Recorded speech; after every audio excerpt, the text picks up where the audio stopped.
Hello, नमस्कार, सत श्री अकाल, आदाब, केम छो? मैं आपका दोस्त भस्मा। आप सुन रहे हैं मेरे साथ हवेली जहां कभी रात नहीं होती, भाग 4। अब चलते हैं कहानी की तरफ, जहां राजेश लाजवंती पर लोहे की रॉड से हमला करता है। वार करने के बाद राजेश किसी तरह वहां से भागा और हवेली के बाहर पहुंच गया। पर बाहर का दृश्य और भी भयावह था। गांव ही गायब हो चुका था। चारों तरफ सिर्फ काली धुंध और चीखें थी। ऐसा लग रहा था जैसे पूरी दुनिया उस हवेली के श्राप में समा चुकी हो। राजेश जमीन पर गिर पड़ा। उसका कैमरा अब भी चल रहा था। अचानक स्क्रीन पर लिखा उभरा, भाग मत, तू अब कभी बाहर नहीं जा सकेगा। राजेश ने आखिरी बार चारों ओर देखा। लाजवंती फिर सामने थी। इस बार उसके साथ सैकड़ों आत्माएं खड़ी थीं। वे सब एक साथ बोले, अब तू भी हमारा हिस्सा है। राजेश की चीख आसमान फाड़ गई। नहीं! राजेश की चीख के बाद हवेली का आंगन हिलने लगा। सैकड़ों आत्माएं उसके चारों ओर घूमने लगीं। कभी वो इंसान जैसी लगती, तो कभी जानवर जैसी।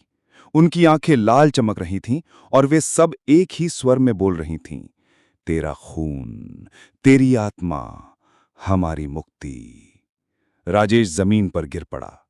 उसका कैमरा अब लगातार उसी आवाज को रिकॉर्ड कर रहा था। अचानक धुंध में उसे एक अजीब रोशनी दिखी। वो रोशनी हवेली के पिछवाड़े में एक बंद दरवाजे से निकल रही थी। राजेश किसी तरह खड़ा हुआ और उस दरवाजे की तरफ बढ़ा। जैसे ही वो पास पहुंचा, दरवाजे पर खुद ब खुद खून से शब्द लिखे गए, मुक्ति का द्वार खोलने के लिए बलिदान देना होगा। राजेश ने पढ़ते ही महसूस किया कि उसका शरीर कांप रहा है, लेकिन उसके पास कोई और रास्ता नहीं था। वो दरवाजा खोलता है तो अंदर एक छोटा कमरा मिलता है। कमरे के बीचों बीच एक यज्ञ कुंड बना था।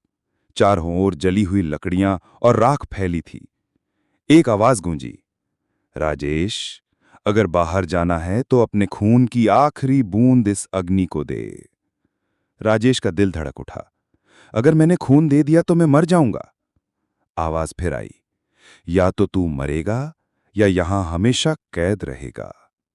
अचानक लाजवंती फिर प्रकट हुई। उसका चेहरा अब और भी डरावना था, आधा जला, आधा काला। उसके हाथ में जली हुई हड्डियां थीं। वो बोली, मुझे जिंदा जलाने वालों की औलाद तू है। तेरे खून से ही मेरा श्राप पूरा होगा। दे अपना बलिदान, वरना मैं तुझे वहीं जला दूंगी। उसकी आंखों से आग की लपटें निकलने लगी। राजेश ने हिम्मत जुटाकर कहा, अगर तुझे शांति चाहिए तो मैं तुझे तेरे असली रूप में मुक्त कर दूंगा। राजेश ने पास पड़ी डायरी उठाई और उसमें लिखे मंत्र जोर से पढ़ने लगा। ओम कालाय नमः, ओम मृत्युंजयाय नमः।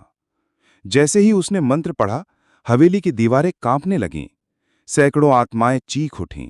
लाजवंती दर्द से तड़पने लगी। वो गुर्राकर बोली, चुप हो जा, वरना तुझे यहीं भस्म कर दूंगी। लेकिन राजेश रुकने वाला नहीं था। उसने मंत्र पढ़ते हुए अपनी उंगली काटी और खून यज्ञ कुंड में टपका दिया। यज्ञ कुंड से आग की लपटें उठीं। लाजवंती चीखती हुई धुएं में समा गई। आत्माओं की परछाइयां धीरे धीरे गायब होने लगी। धीरे धीरे हवेली में शांति छा गई।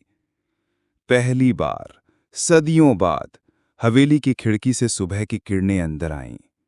राजेश घुटनों के बल गिर पड़ा। उसे लगा कि उसने श्राप तोड़ दिया है। लेकिन तभी उसके कैमरे की स्क्रीन पर अपने आप शब्द उभरे, श्राप कभी खत्म नहीं होता, तू अब हवेली का नया रक्षक है। राजेश हैरान रह गया। उसकी आंखें लाल होने लगीं। उसके चेहरे पर वही डरावनी मुस्कान आ गई।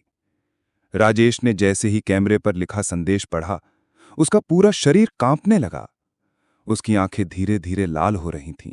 गले से अजीब गुर्राहट निकल रही थी। वो डरकर बोला, नहीं, ये सच नहीं हो सकता, मैंने श्राप तोड़ा है। लेकिन हवेली की दीवारों से वही हंसी गूंज उठी। कोई श्राप तोड़ नहीं सकता, श्राप केवल अगले को सौंपा जा सकता है। सदियों बाद पहली बार सूरज की किरणें हवेली पर पड़ीं। गांव वाले आश्चर्य से इकट्ठा हुए। वो समझ रहे थे कि अब हवेली का श्राप टूट चुका है। लेकिन जब उन्होंने अंदर झांका तो देखा कि राजेश हवेली के आंगन में खड़ा है। उसकी आंखें खून जैसी लाल और चेहरे पर भयानक मुस्कान थी। उसने धीरे से कहा, अब कोई यहां नहीं आएगा, ये हवेली अब मेरी है। गांव वाले चीखते हुए भाग गए। उस रात राजेश हवेली में अकेला था, लेकिन उसे अकेलापन नहीं लग रहा था, क्योंकि अब उसके चारों ओर वही आत्माएं घूम रही थीं जो पहले उसे मारना चाहती थीं। वे सब झुककर बोलीं, प्रणाम स्वामी। राजेश की आत्मा कहीं भीतर रो रही थी, लेकिन उसका शरीर अब हवेली के श्राप का हिस्सा बन चुका था। वो चीखना चाहता था, भागना चाहता था, पर उसके होंठ खुद ब खुद वही शब्द बोल रहे थे, कोई यहां से जिंदा नहीं जाएगा। कुछ महीनों बाद शहर से कुछ लोग डॉक्यूमेंट्री बनाने के लिए हवेली में आए। उन्होंने वहां पड़े पुराने कैमरे को उठाया। कैमरा अब भी चालू था और उसमें राजेश की रिकॉर्डिंग थी। रिकॉर्डिंग में राजेश रोते हुए कह रहा था, अगर ये वीडियो कोई देख रहा है तो यहां मत आना।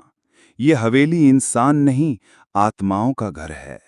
मैं फंस चुका हूं, अब अगला तू होगा। और फिर वीडियो अचानक कट गया। अंत या शुरुआत?